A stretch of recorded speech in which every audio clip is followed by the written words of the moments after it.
Kansas City to rally for Brent Welder. We're going to flip this seat red in November. Hello everybody, how's it going? A little bit of a different tone than my usual videos. I had planned over the last couple days to do a video about the whole Cortez saga, and this was even before this recent information broke. I'm not going to dig deep into the article here itself.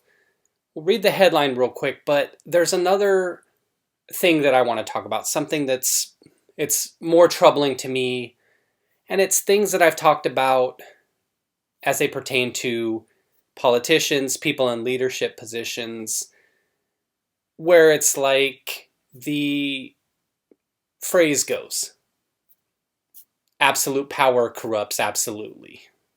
AOC blasts Republicans who claim she exaggerated her near-death Capitol riot story because her office wasn't ambushed, and accuses GOP of trying to discredit her because they're implicated in the siege. Now, a lot of you know by now, unless you've been under a rock.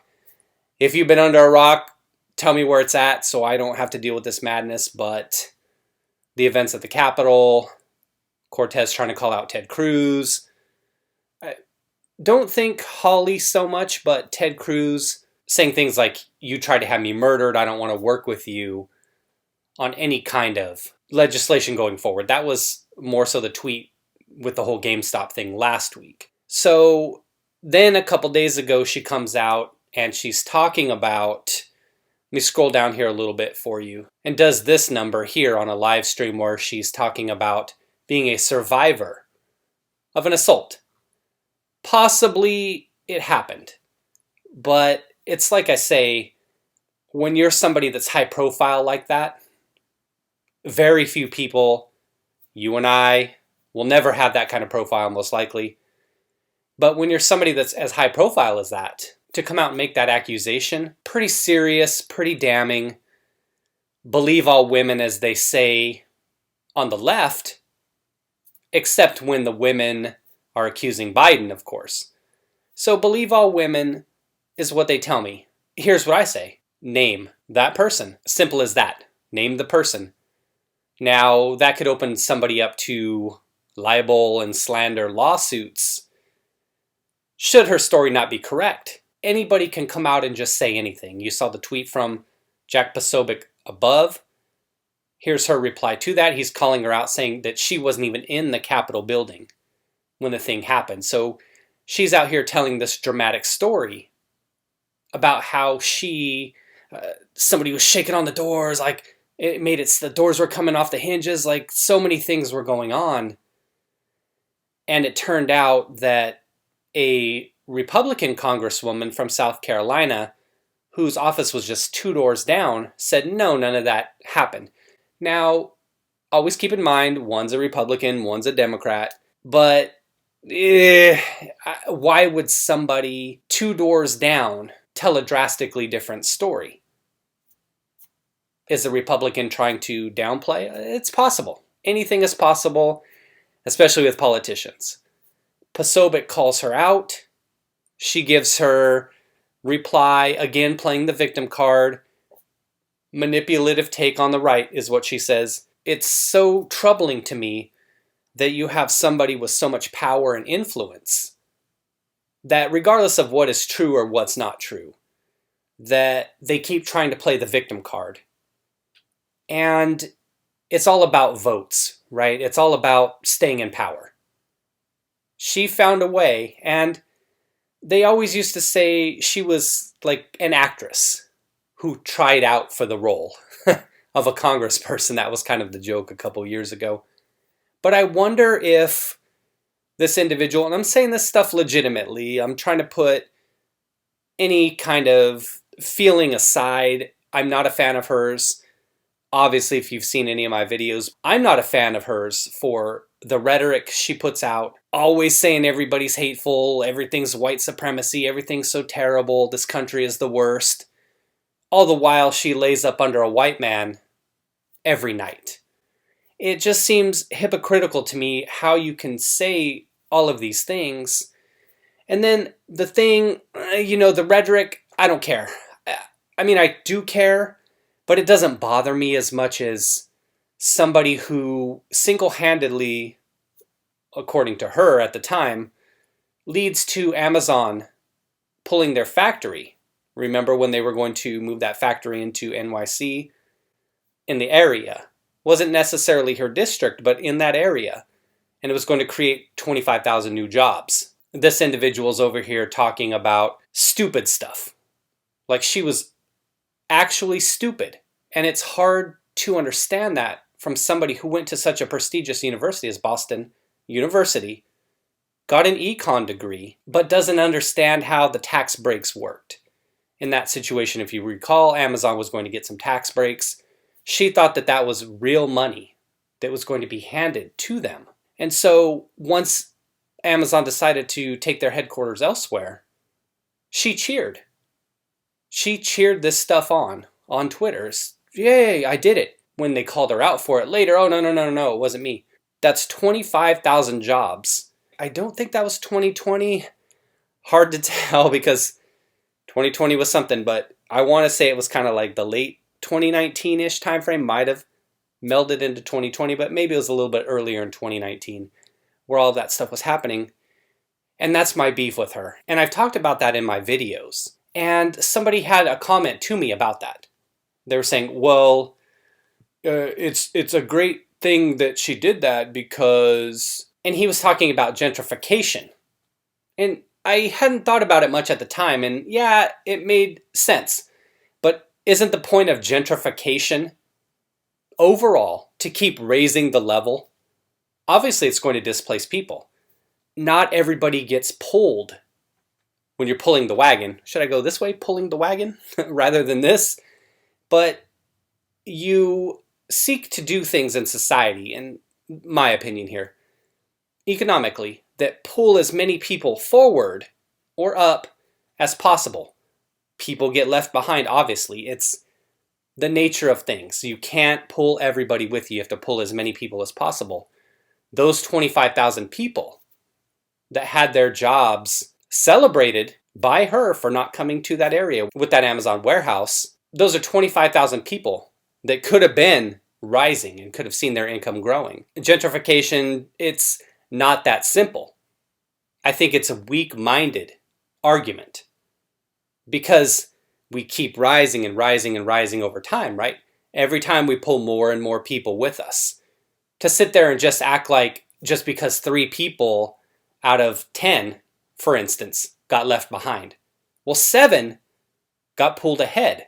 Rather than looking at the positives, they look at the negatives. So that's my beef with her, is that way in which the rhetoric, but costing people income opportunities and celebrating it.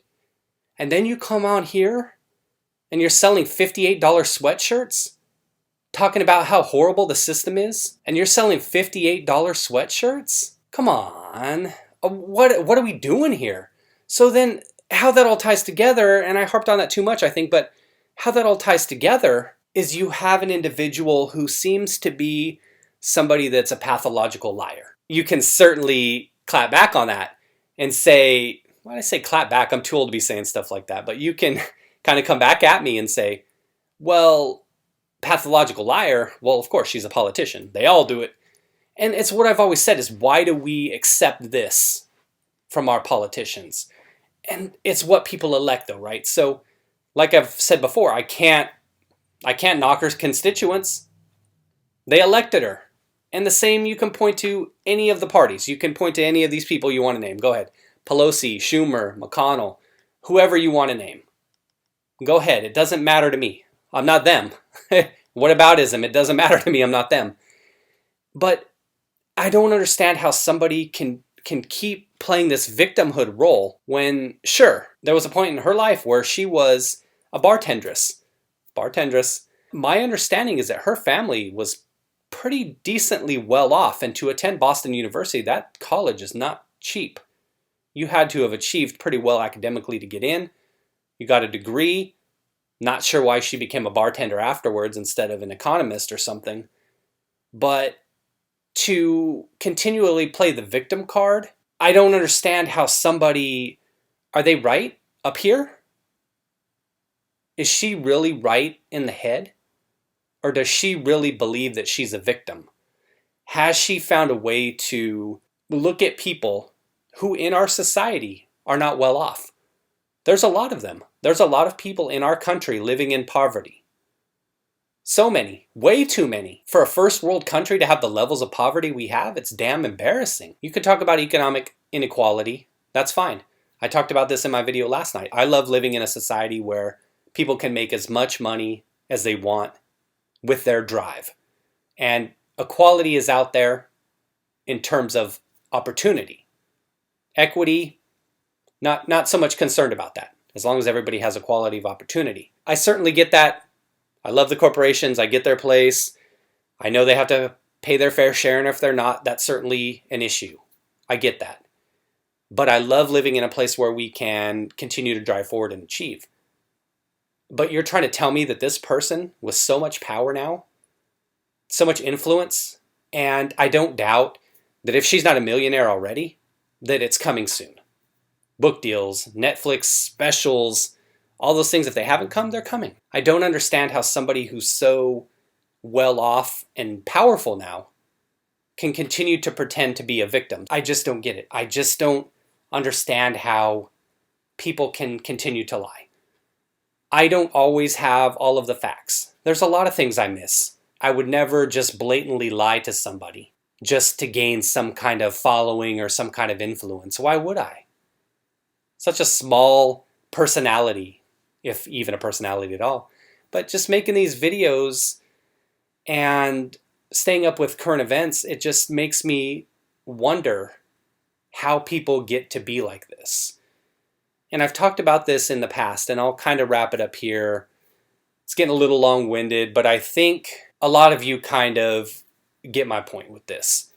When you have somebody, and this is where I was going to go with the video before the information came out just on Wednesday. It was where she was just talking about the Capitol. I'm not going to touch the assault stuff. If it's true, that's terrible. We want the person punished, but statute of limitations, maybe it was a college thing. Maybe it was a drunken night in college. Who knows?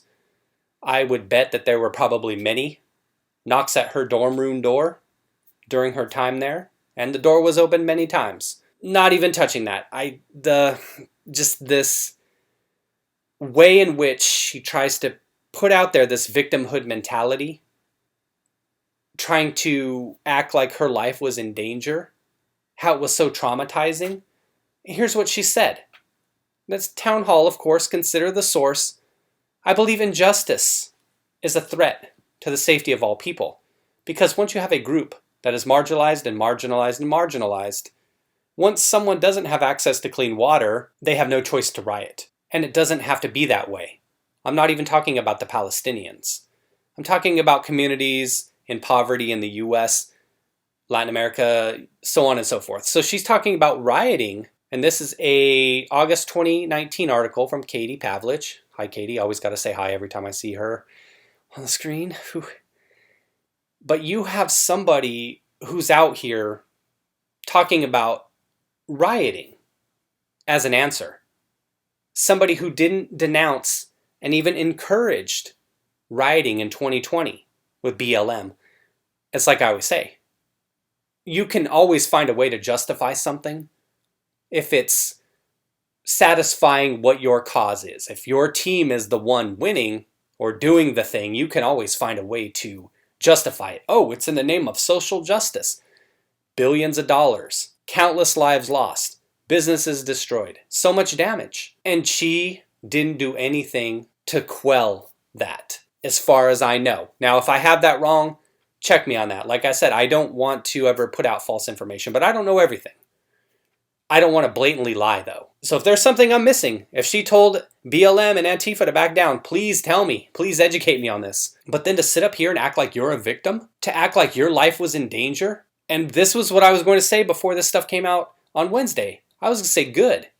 Fuck you. All of those people, those tens, probably hundreds of thousands of people maybe, across all these states and cities that were getting their businesses smashed, had to worry about their livelihood, all these people that are afraid of losing their jobs for saying the wrong thing, all of these people in fear of physical violence because they encourage their mob, and she's out here now trying to get sympathy? Fuck her. She deserves every bit of what she got. And the word is that she didn't even get anything. So for somebody like this to be so hateful and disgusting, that's why I have issue with her. To encourage this and to have countless individuals impacted, everyday people like you and me, across cities in the US, in all of 2020, to have their lives disrupted, to live in fear. Their city, is my home going to get smashed tonight? Am I going to get beat up tonight by some roaming mob of idiots out here pretending to be out here in the name of social justice? To never once call that out. Am I wrong? If I'm wrong, tell me. If she's called it out, tell me. I want to know. But to not call it out and have all these people impacted? And to sit here, if this is a pretend story, even before then, even if it happened, good. Now you know how they felt. Now you felt how hundreds of thousands of normal Americans felt. But the thing about it is, even if her story were true, that Capitol cop she derided that was at her door, he was out there taking her to safety. Who was out there helping those businesses? Who was out there helping David Dorn, Sequoia Turner, as I've talked about before, the people in the CHOP, the kids in the CHOP that got shot, and one that died? Who was out there helping them? They didn't have any private security that would come look out for them. Power and privilege. She has it, and yet she's still pretending like the victim. That's why I think she's disgusting. That's all I've got. I think I've said everything I need to say, and you know where I stand on this. People like this who just lie, I just can't deal with it. Why? I don't know how they get like this. I just don't know how they get so far gone. Well, thanks for watching, everybody. Take care and let me know what you think. Be well, everyone. Don't be a liar, please. Just don't lie.